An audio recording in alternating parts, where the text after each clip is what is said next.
네, 이번에 만나볼 현장은 천주교 현장인데요. 천주교 내의 민족 화해와 일치를 위한 단체죠. 천주교 서울대교구 민족화해위원회에서 지난 8월 16일부터 22일까지 세계 각국의 청년들과 국내 참가자들이 함께 강원도 DMZ 일대를 걸으며 평화의 참 의미를 생각하고 나눌 수 있는 시간을 가졌다고 합니다. 이름하여 2019 세계 평화의 바람 DMZ 국제청년 평화순례인데요. 이 뜻깊은 행사를 준비하고 함께하신 민족화해위원회 부위원장 이형전 신부님과 잠시 말씀 나눠보겠습니다. 신부님 안녕하세요. 네, 안녕하십니까. 네, 반갑습니다.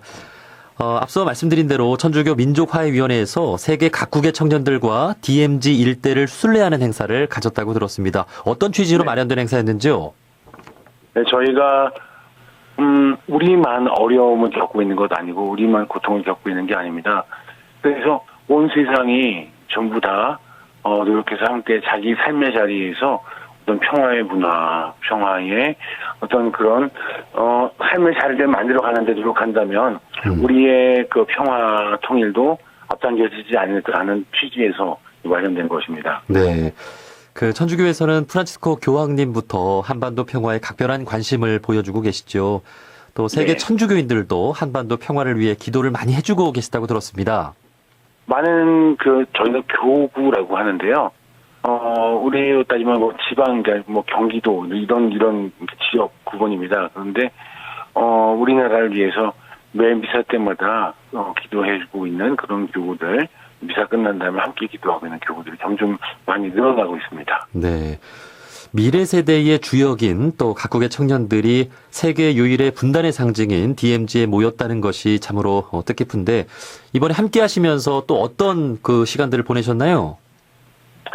이번에 한 14개국에 우리나라 빼고요. 14개국이 한 22명의 청년이 함께 했습니다.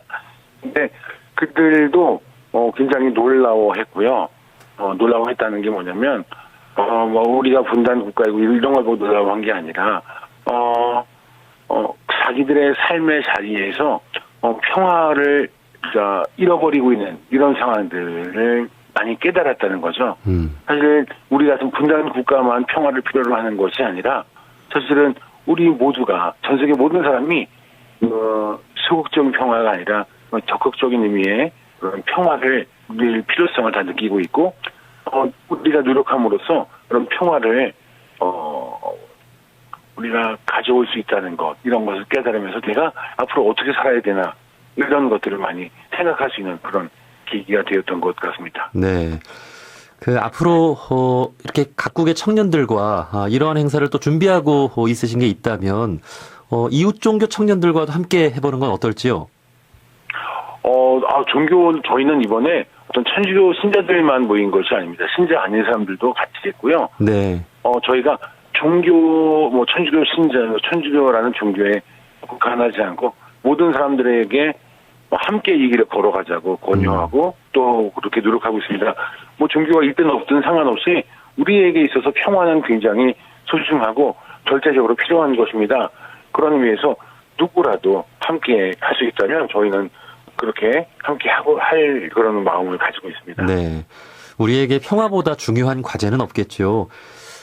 최근 남북 관계가 좀 주춤한 그런 면이 있는데 청취자분들께 어떤 말씀 좀 전해주고 싶으세요? 그래요. 국가 간의 관계에서 평화 중요하지만 사실은 만약에 우리 남북이 통일을 이룬다. 그렇다면 그 남한과 북한에 살고 있는 모든 사람이 평화를 누리며 살 수 있을까? 이건 다른 문제라고 생각합니다. 그러니까 우리가 정치적으로 통일이 된다 하더라도 평화를 누릴 수 있다 하더라도 내 삶의 자리에서 내가 평화를 누리지 못하면 아무것도 아니거든요. 그런데 네. 우리는 너무 쉽게 평화를 잃어버립니다. 부부 간에도 마찬가지고 부모 자식 간에도 마찬가지고 형제 간에도 친한 친구 간에도 그렇고 친척 간에도 고부 간의 갈등 이런 것들이 만연해 있지 않습니까? 특히 우리나라가 지금 우리나라뿐만이 아니고 지금 현재 전 세계 혐오의 문화가 좀 만연되어 있는 것 같습니다. 누군가가 나와 다르고 나와 다른 생각을 하고 네. 뭔가 내 마음에 들지 않는 어떤 언행을 하게 되면 극협이라고 할 정도로 그렇게 비난하고 배격하고 험담하고 그렇게 하는 문화가 만연되어 있는데요.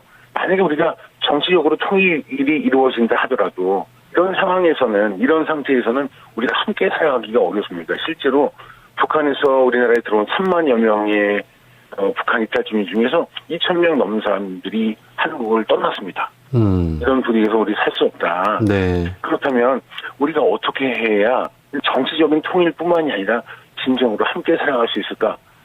그러려면 우리는 이 땅의 평화의 문화, 서로 상처를 치유해주고 보듬어주고 격려해주고 그래서 함께 공존하고 함께 살아가기 위한 그런 문화를 이루어 가야 한다고 생각합니다. 그런 네. 의미에서 저희는 어떻게 해야 그런 문화를, 그런 분위기를 이끌어낼 수 있을지를 늘 연구하고 있는데요.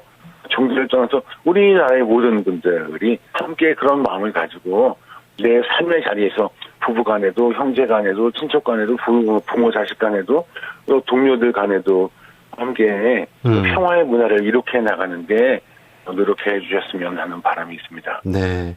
나와 다름을 이해할 수 있는 어떤 힘을 길러가는 것을 우리 종교인들이 좀 먼저 내적인 역량들을 길러나가는 그런 연습들을 해 나가야 비로소 북한과도 또 이렇게 평화를 이루어갈 수 있지 않을까 싶은데 네, 천주교 그렇습니다. 서울대교구 민족화해위원회에서 앞으로 또 남북 관계를 위해서 혹시 준비하고 있는 뭐 행사 같은 게 또 있는지요?